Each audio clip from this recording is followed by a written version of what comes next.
Hi, I'm Jeff Sikkenga, Executive Director of the Ashbrook Center, and this is The American Idea, where we discuss the ideas, people, and events that have made America what it is today. We believe that by understanding our history and our principles, we can better live up to the promise of the American founding and preserve our ongoing experiment in self-government. Welcome to The American Idea. Well, I want to welcome everyone to this episode of The American Idea.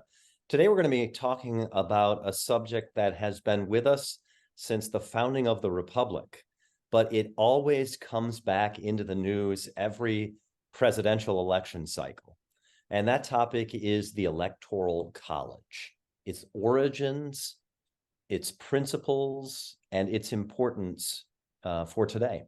And we're joined in that conversation by a person who might just be the foremost expert in the nation on the Electoral College, Michael Maibach. Michael is a distinguished fellow on American federalism at Save Our States. He's also at the Center for the Electoral College, the founder and director, and on the board of trustees and managing director of the very wonderful James Wilson Institute. Before his engagement in public affairs like this, Michael has been at the Aspen Institute, well known, I'm sure, to many of our listeners. Also, the European American Business Council, where he was president and CEO. And of course, before that, in the corporate sector with Intel Corporation as the vice president for global government affairs. So Michael has had an interesting and varied career in the private and public sector. And I think he also has this claim to fame, if I'm not mistaken, which is he is the first American elected to public office under the age of 21, which is absolutely remarkable, Michael. Yeah, thank you. Jeff, first of all, thank you. It's a pleasure to be with you.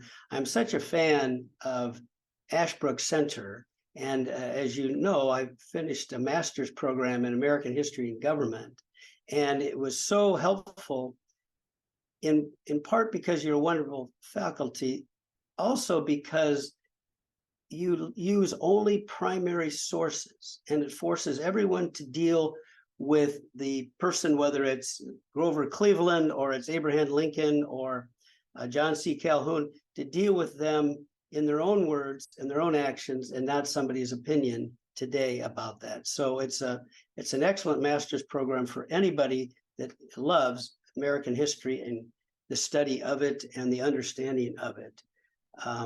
On the election thing, I was elected to office April 12, 1972, when I was an undergraduate. And that's 3 months, 12 days into the amendment that gave us the 18-year-old vote. So I was going to school in DeKalb, Illinois, Northern Illinois University. I'm a first-generation college student. My parents were Depression, and my dad was in World War II for 4.5 years, et cetera. And I decided to run for the county board when we got the vote, because a lot of my fellow students were throwing bricks through police car windows. A lot of counter-attempts going on in the Republic because of the Vietnam War, and I thought we ought to do something positive. It was a 6-1 Democratic district, but I got a bunch of students to register, and I won by 37 votes. It scared the heck out of me. But I was a county board member for 4 years in DeKalb County. And so turns out I was the first one elected, because Illinois has county elections very early in the year. So with that, we should get on to the Electoral College. Absolutely. Well, it is a privilege for us to have you here, Michael, and to have you, as you say, as a graduate of our master's program. The Electoral College, we're heading in, as you know, toward a presidential election in 2024. And the Electoral College will definitely be back in the news. It'll be back in the news, highlighted for its virtues, and, as you know, broadly in the media for many criticisms that have been leveled against it. But before we get to those, our listeners will know, of course, have heard of the Electoral College. They'll know something about it. But it's always intriguing to me to understand more fully the origin of the Electoral College. How did we end up with that method of choosing the American president? Very good question. It is the seminal question. Cicero said that until you know history, you're always a child. So looking back to the history of something gives us insights into why it is today the way it is. The founders wanted to start a republic, and they studied Aristotle and his politics. And Montesquieu was, after the Bible was the number one book they quoted, was Montesquieu, Spirit of the Laws, 1748. All the founders read it, and they wanted to have a republican government, which is an admission that man's nature is broken, and that to have a king or even a parliament could become very tyrannical, either one of them. And of course, they had George III, but all through history, they had seen tyranny after tyranny. So here they are writing the Constitution. They had the articles, but it was a very loose confederation, and it was falling apart. In the Constitutional Convention, there were 116 men in that room, and the room behind me is depicted here, Independence Hall. And they, pretty early in the process, came up with the House and Senate. That was the Connecticut Compromise between Roger Sherman and James Madison and others, to have 2 senators per state, and then the House by population. That was the compromise that really made the country possible with our Constitution anyway. The court system was very basic, and they didn't really outline that figure very much. But it wasn't until the last week of the Constitutional Convention that they decided on the Electoral College. Throughout the summer of 1787, there were different proposals. Should we have the House or Senate or the whole Congress elect the prime minister, if you will? The only model they had was the British system. But Right. George Washington, among others, who never said a word at the convention, would say during meals, I'm sure, he would ask the delegates, have you ever been on a ship in a storm without a captain? Because for 7.5 years, I led the revolution for this country, and I had 13 captains in the Articles of Confederation. I did not have a commander-in-chief. We need to have an independent executive. This is Federalist 51, and that independent executive can veto acts of the Congress. It appoints the Supreme Court with the acceptance of the Senate, et cetera. So it was part of the triangle of federalism that completed the design that really Montesquieu and Aristotle had come up with. And so I think we're very fortunate in that.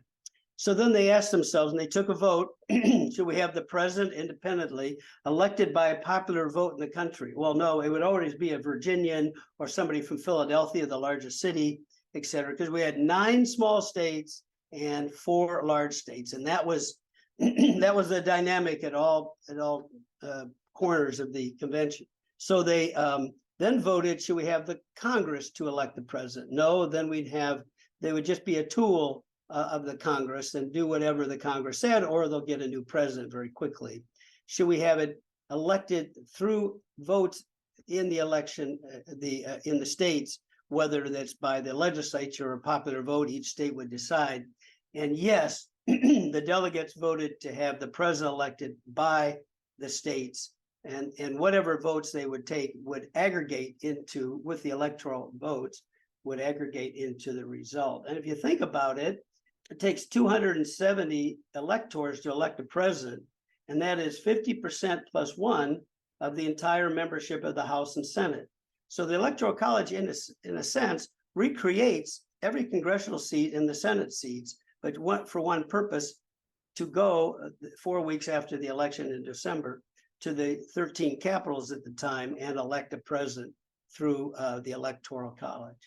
Electoral College then is created by the framers. It goes out to the states for ratification. The anti-federalists, the critics of the Constitution, criticized everything about it, as we know from reading the Federalist Papers and the anti-federalist papers. And some of those are very trenchant and important criticisms. Was there criticism of the Electoral College? It's my understanding there was very little said about it, because remember, the anti-federalists, or Brutus, for example, were largely driven by states' rights. We're sovereign states, and the fact that each state would control their own vote for the president, and those would be aggregated based on the physics of the Connecticut Compromise, which is if you're little Delaware or Rhode Island, you don't get just one vote, you get three because you have two senators. So it skewed it a little bit toward the least populous states. So they were really worried about the president becoming a king and Washington taking away so many powers. So one of the things I do is refer people that I speak with to Federalist 45 by Madison. It's a very important paper where he says the powers of the federal government will be limited, specific, to look outward toward other nations. This is, we used to have a border, and this is immigration, this is defense, State Department stuff, foreign policy, treaties, etc. But the powers of the states will be full, and they will endear the states to the people, is how he sort of words it. So we don't have, so that's interesting, and it makes sense that there's not a lot of criticism. One of the features of the Constitution that the Anti-Federalists are not vociferous critics of is the Electoral College as a way to select the president. Right. But as our listeners know, because many of our listeners are students of American history, the Electoral College does run into some practical challenges early in the Republic with some elections. And I'm thinking, for example, of the election of 1800 or the election later in the early 1800s, where there's not necessarily controversy about the Electoral College, but controversy about the outcome of elections. For example, Thomas Jefferson and Aaron Burr. Talk to us a little bit about those early challenges in electing the president. I think 1800 and 1824 are good ones to look at. 1800, Burr ran as a vice presidential candidate with Jefferson against Adams, who was running for re-election. In those days, they didn't run as a ticket, and Burr and Jefferson de facto were tied in their electoral votes. So then Jefferson signaled to certain people, and especially to his running mate, you should tell some of these delegates to stand aside so that I'll be the majority here. And Burr rejected doing this. And so Alexander Hamilton, to his credit, contacted some Federalists and said, really, we cannot have Aaron Burr. Of course, later he died from the duel he had with Burr. We cannot have Burr as president. Please do vote for Jefferson. And 2 or 3 did change their vote, and Jefferson was elected. This led to the 12th Amendment, which said that people ran as a team, if you will, president, vice president, did away with that problem. That was the Constitution been amended 27 times, and that was a very timely one there, and sort of reminds us of the farewell address of George Washington, where he reminds people, you can amend this thing. It's only 8-year-old Constitution he was worried about even then in September of his last year in the presidency, and he said, you can amend the Constitution. The other election gets more notice, much more notice most of the time, is 1824, where Andrew Jackson wins the popular vote, but doesn't win enough electors because there's 4 people running. And that includes Henry Clay and John Quincy Adams. As you know, when no one wins the electoral vote, it gets thrown into the House of Representatives. And matter of fact, the founders thought that would happen often, and because they didn't really see the 2-party system developing the way it did. And the House, interestingly, has to vote by House state delegations. And so Henry Clay threw his support to John Adams, and the two together had enough states with them that they defeated Andrew Jackson, who was bitter about the Electoral College and forever was bitter about that, and the National Bank and all kinds of things he was unhappy with. Right. But then 4 years later, he runs and he wins in the Electoral College. And then we didn't have more counter-attempts on this until 1876, when we had 3 states still run by U.S. military. And this is a Hayes-Tilden election, where finally there was a meeting of members of Congress, and they just decided to give the presidency to Hayes because there were so many disputes about ballots counting and troops running elections and all this. And so Hayes agreed first thing he would do as president was remove all the federal troops from the South as a bargain to become president.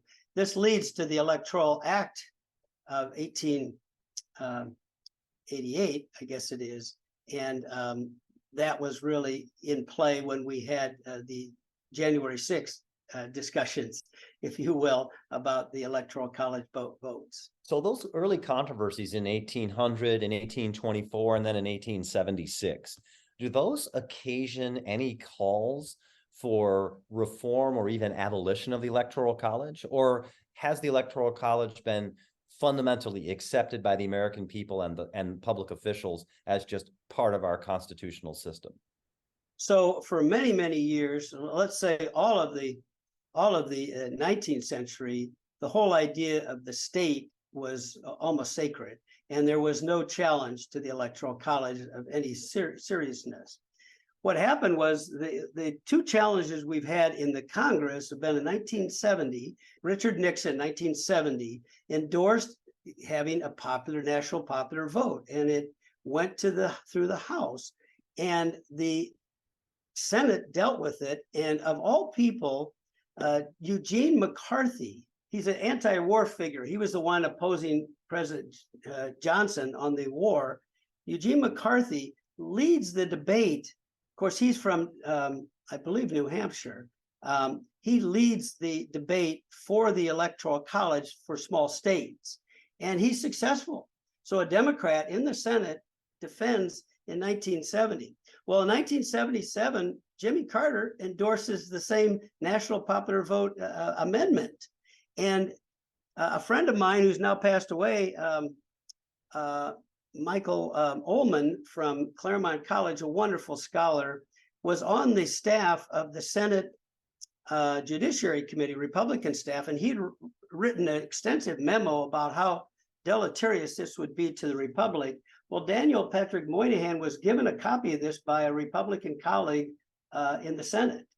And he was so taken by Michael Ullman's arguments, and you can read Michael Ullman's essays about the Electoral College, that he delivered a 1-hour colloquy on the Senate floor in 1977. That's one of the best things ever written that I've ever seen in defense of the Electoral College, and just all the different pieces of the nation that depend on this apparatus, if you will, of how we elect the president. And so it hasn't, no one's taking a run on it yet since 1977 in the Congress. But of course, in 2006, the National Popular Vote Compact Group, very well funded out of California, launched without going to the Congress. And so ignoring the compact clause of Article 1. We can get into that if you want, but that's 16 states have now passed their compact. Right.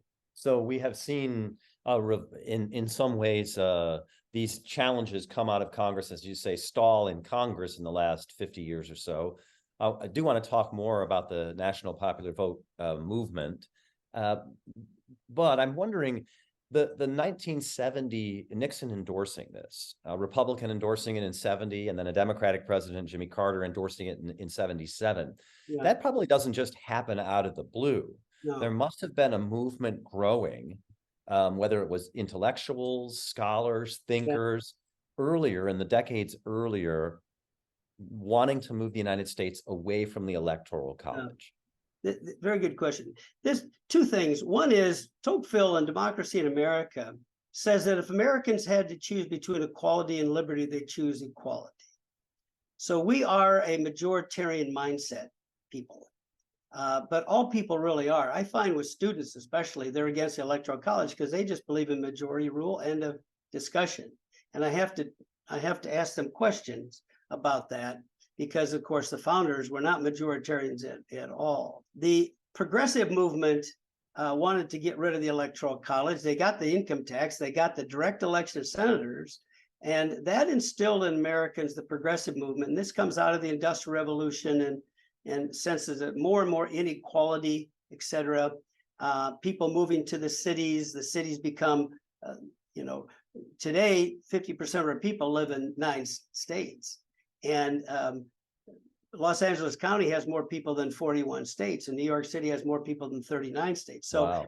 as Industrial Revolution, of course, the Industrial Revolution changed excuse me, everything. And one of the things that changed was this mindset of the farm versus the city. The scale goes way toward the population centers and away from people that are feeding those population centers. So it is a very human thing to want majority to rule. And it, as the founders would say, that it always leads to tyranny.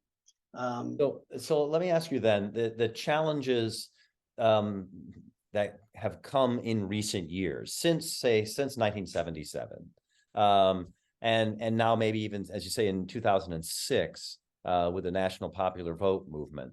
What are the arguments of this movement as a criticism of the Electoral College? They only, I think it's fair to say, I've debated them. They only have two arguments. One is they ask the audience, well, you elect a governor, is that by popular vote or some sort of a, county by county electoral system or something? Is popular vote. You elect a mayor by popular vote. Well, those are heads of government. Our president should be elected the same way. That's a very logical thing to say, but we're a nation of states. We're not one state.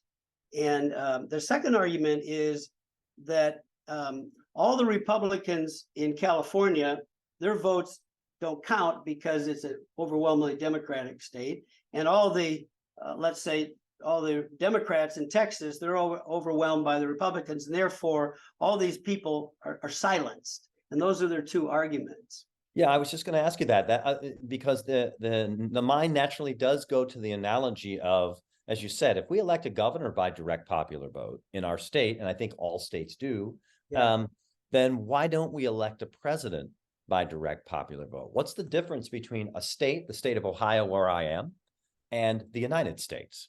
Right. And it's because we're a federal system, a federation of states. Why does California have 2 senators and so does Wyoming when they have 40 million more people than Wyoming does? It's because we're a nation of states and that we all contribute different ways to the republic. Sort of united we stand, divided we fall. My answer, in part, to this argument about, well, all the Republicans in California don't get a voice, I say, well, okay, if we had a national popular vote, then whoever wins in that, everybody that didn't vote for the winner, their voices would be silenced. In other words, every election has losers in terms of electors or voters, if you will. So it's sort of a false argument. But one of the things I say to them, and I try to, I ask questions as well as debate people. I like to ask questions more than debate, is I'll say, well, why don't you in California or Texas, why don't you in California do what Nebraska and Maine do? They disaggregate their electors. And therefore, you vote by congressional district for president. Yeah, I was going to ask, what do you mean by disaggregate? Yeah, well, Maine and Nebraska, in order to entice presidential candidates to visit those very low population states, they disaggregate their electors by congressional votes. So in Maine, it's 3, for example, 3, and then they have 2 electors for the Senate that are whoever wins the whole state, right? And so that's how they divide things. If every state had disaggregated their electors by congressional district, Mitt Romney would have defeated Barack Obama in 2012, because he won more congressional districts and enough states to do that. So it does matter. And anybody that doesn't like the winner, it's called winner take all. The national popular vote people don't like winner take all for states. That bothers them. And so I say, well, just disaggregate your electors. Go to Sacramento and get them to disaggregate the electors. And then I'll give you an example. I grew up in Illinois. Illinois has 112 counties. In 2016, Mrs. Clinton won 12 counties in Illinois, and Trump won 90 counties, where I'm from. I'm from downstate, central Illinois, Peoria. Well, Mrs. Clinton won all of the electors for Illinois, even though she only won 12 counties out of 112, because all the population around Chicago. If they had disaggregated those electors by congressional district, Trump would have won 25% or more of those electors. That would have been a big deal. So there are ways the founders allow us to disaggregate this winner take all within the states if we want to do it, but that's up to the states. But to have a national popular vote is to say that the states don't matter anymore. And of course, we never would have a constitution with that system. They voted 100% against national popular vote. The founders did. Before we continue with our conversation, I'd like to take a moment and ask you to learn a little more about the Ashbrook Center and how you can help us continue our work with teachers, students, and citizens. I'm Chad Kiefer, Director of Philanthropy and Strategic Partnerships here at Ashbrook. At its heart, America's story is about the lives of patriots who have given their last full measure of devotion to preserve and protect what it means to be an American. But the tragic truth is that the American story is being rewritten as one of oppression and despair. Back in 1776, the founders took a chance when they created a new government built on principles of liberty. They took a chance on America. Now I'm challenging you to do the same. Your gift to Ashbrook today reaches students, teachers, and citizens across the country, helping them to understand why America is worthy of their devotion. With so many forces eroding our history and taking away from our principles, isn't it time we give America a chance? Your investment is encouraged now more than ever. Please visit us today at ashbrook.org/support.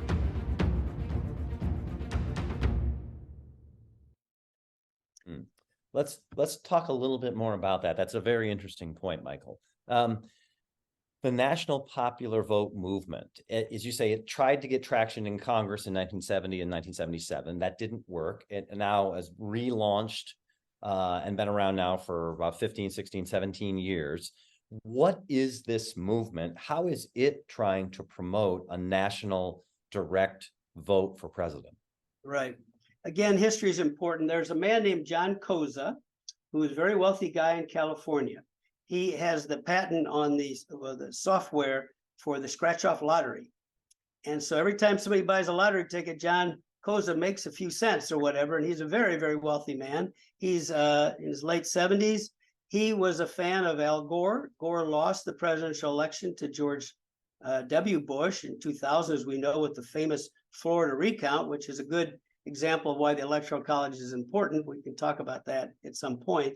But he was very upset that Gore had 250,000 approximately more votes than Bush, but didn't win. So he hired a couple of professors of political science to come up with a plan to get around the constitutional amendment that's required to change the Electoral College, which is 38 states, and 38 states will never get rid of the Electoral College. There's too many small states that wouldn't do it. I mean, my gosh, I don't think anyway. And so their plan is to get state legislatures to pass identical bills, a model legislation that says very simply, no matter how the people of our state vote for president, whomever wins the national popular vote as aggregated by the 50 secretaries of state, we, the state government, will tell our electors to vote for that person. It's quite insulting to the voters of their own state. They're really saying our voters aren't as important as the overall vote of the country. And I debated a member of the Virginia House of Delegates who represented my home here at the time, who had that bill in the legislature. And I said, well, that's quite an insult to the people of Virginia. He said, yes, but it's more important to me to have all the people select the president by a popular vote than to worry about what's going on just here in Virginia. But that's what it says. So I want to make sure I understand what you're saying, because it's fairly remarkable. You're saying that the people of the state of Ohio, let's say in the next election, they vote for the Democratic candidate. So all of Ohio's electoral votes would normally go to the Democratic candidate, but the Republican candidate wins the national popular vote, has the most votes in the national popular vote. You're saying that if the state of Ohio legislature passed this bill, Ohio's electors would be commanded to vote for the Republican, even though the Democrat won the state. Yes, it's stunning, but true, exactly as you described. And of course, on so many levels, this is unconstitutional. Just a couple of examples of why. if it's useful to talk about that, Jeff. Yeah, how does that, obviously these political scientists put this together and and state legislatures are passing it. They must think it's constitutional, Yeah. but you're saying there are constitutional objections to it. Their argument is, as you know, it says that the state legislatures will decide how their electors are chosen, right? So that's the hook they're hanging this on, which is even though the voters are going to vote, because we do that here in, Virginia or Ohio, wherever, the Constitution gives us the power to say how our electors are selected, and we've decided it ought to be the national popular vote, despite the vote in our own state. 16 legislatures have passed that. 16 governors have signed that. Now, 98% of the state legislators that have voted for that are in one party, the Democratic Party, and all 16 governors are in the Democratic Party. So this has become a project of the Democratic Party. I don't try to get partisan, but those are the facts. Very, very few state legislators that are Republicans have voted for this thing, and no governors, of course, have signed it. It only passes in all blue House, Senate, governor situations in states. Interesting. Interestingly, there is no national popular vote count. When we see on CBS News or Fox News or ABC or whatever, and they're doing on election night, that tally, as secretaries of state announce, it's typically secretary of state. Sometimes there's election commissioners or some other officer of the state. They simply get a calculator, start adding them up. But there's nobody in Washington, D.C. that says, oh, I'm the keeper of the national popular vote. And of course, there are constitutional problems with this. And if you want, we can talk about that for a minute. That's fascinating because we sometimes forget, right, that in the United States, elections are run at the local level. Even my mother was an election volunteer in a precinct, and then that's tallied up usually at the county level, and then goes to the state. And as you say, the state tallies it up, and then there is no national tally. That's interesting. We forget that it's not a top-down process; it's a bottom-up process. We are a nation of states in so many ways. I ask people, what's your driver's license say? Does it say United States or Illinois? Do you have we have, to be a state in America, you have to have Republican government. That's the guarantee clause of the Constitution. So I ask people, is there a House and Senate in your state capital? Is there a governor, a court system? My gosh, you've got a republic. You're a citizen of that republic, and you vote as a member of that republic. And I show a picture of a Los Angeles 8-lane on each side freeway, and then I show a picture of a mountain in Montana, and I say, this is a different planet. We're a nation of very different states and people and industries and histories. Louisiana, the state of Louisiana, has a very different history than New Hampshire. My gosh. That's a fascinating point, Michael, because you have this national popular vote movement that wants to aggregate it all on the supposition, as you say, that the United States is one homogeneous or amalgamated whole, as opposed to, as you put it, a nation of states. That's one criticism of the Electoral College. That's the practical outgrowth since 2006. There have been other, as you know, though, academic, scholarly, and even popular criticisms of the Electoral College. For example, not just that it's anti-democratic, but that the Electoral College was created and rooted in racism and slavery. What's your response to that criticism? And by the way, Thomas West from Claremont has written a book sort of defending the founders on such questions. Well, first of all, in 1787, all 13 states had slaves. And in the early days, New York had more slaves than Georgia, for example. So, and every country in the world had slaves or was in the slave trade business.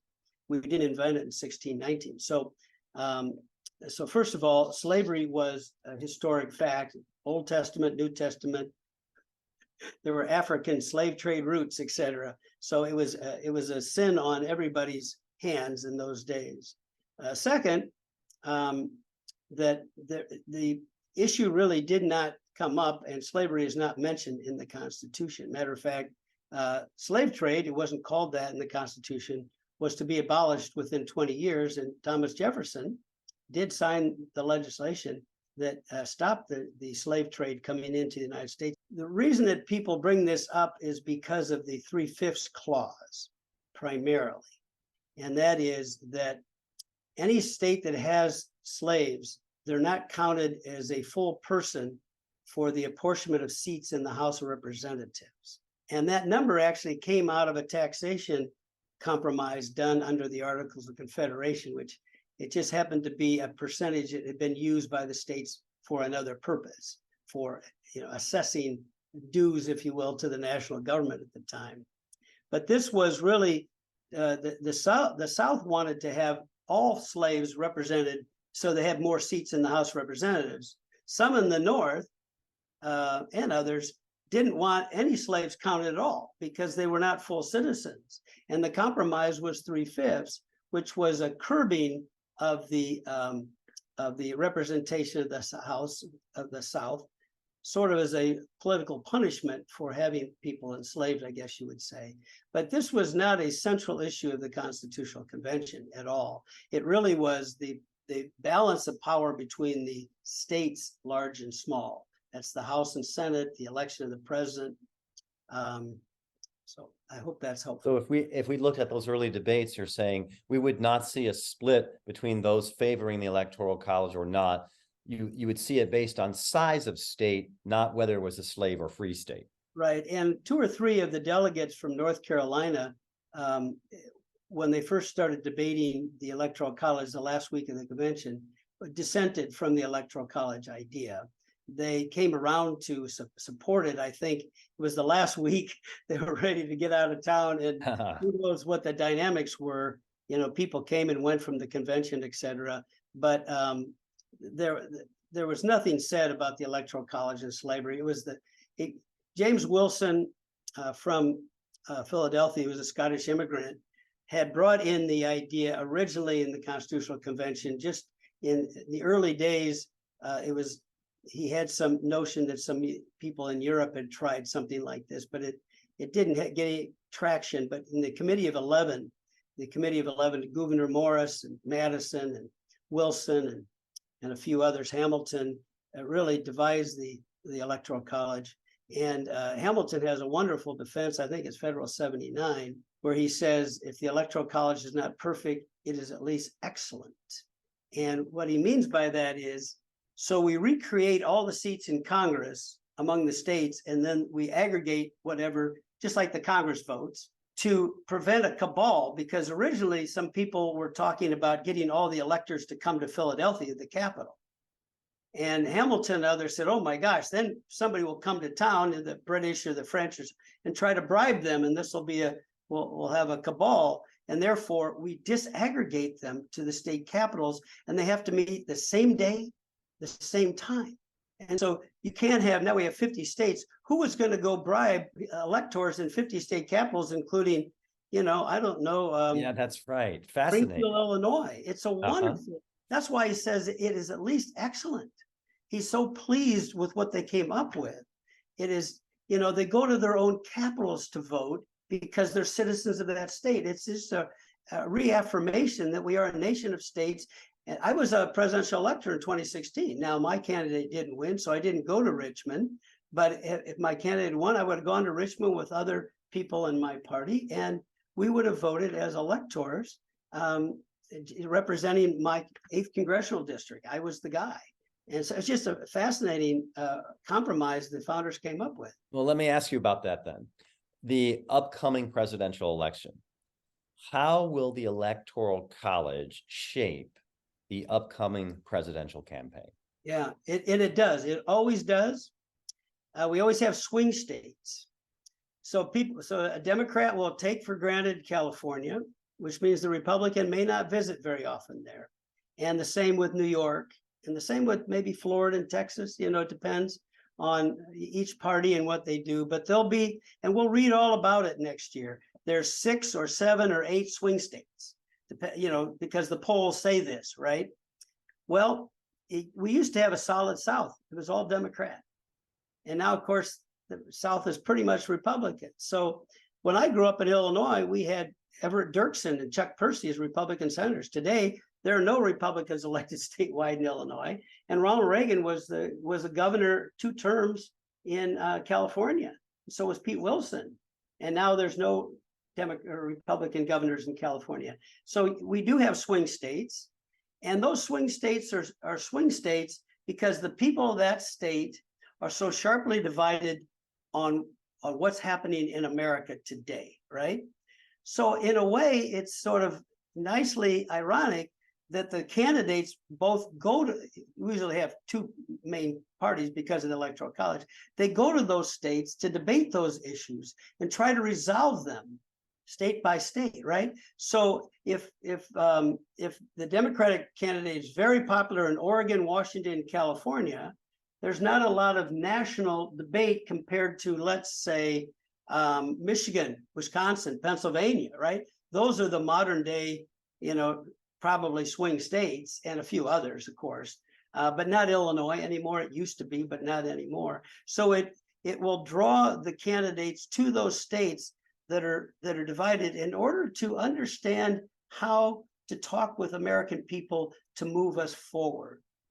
I was giving a speech last year at Benedictine College in Atchison, Kansas.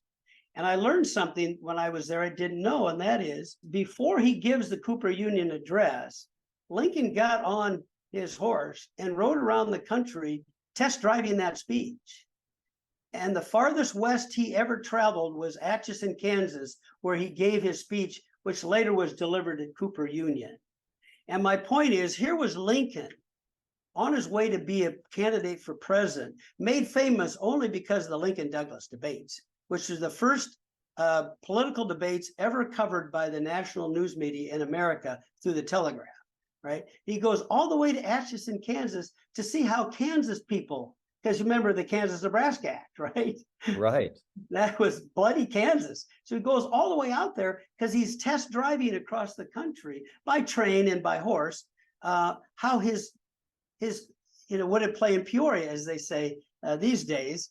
What really happens is our presidential candidates go to the swing states to see how when you give I've run for office 3 times. When you give a speech, half of it is communication back. They either laugh or they don't, and the senator from Massachusetts just gave a talk yesterday about the Israeli situation. And he said we ought to have a cessation of battle over there in the Middle East, and they all booed him. He's a Democrat in Massachusetts, but there was no interest in peace process right now. So anyway, politicians hear back from voters, and the fact that we have swing states forces the candidates to go 3 levels deeper on why is it that these people are not getting along on the key issues, whether it's the border or Social Security reform or whatever the issue might be. Fascinating. Yeah, that's such an important reminder, Michael. I just want to thank you for taking the time to be with us. This is going to be an issue that we're going to revisit as the presidential campaign goes forward. There's no doubt about it. Our listeners are going to see it in the news. They're going to hear it in the news. But because of your conversation today, they're going to have a much deeper understanding of the origins and significance of the Electoral College. Michael, your organization, Save Our States. Tell us about it and the work that it does. So Save Our States was started in 2009, simply to push against the National Popular Vote Compact effort in the state capitals. So that's what we do. My role specifically is to give speeches and be in debates, give interviews like this around the country. And so we have a travel budget. We'll go any state in the union that wants to have a speech of any size of the group. And we don't require speaking fees. So if somebody wants us either online like this, Jeff, or in person, we'd be happy to arrange for a speech in their community, for school, Rotary Club, political group, civic group, etc. Good to know. Thank you, Michael. Michael Maybach, thank you so much for taking the time today to join us on The American Idea. Thank you, Jeff.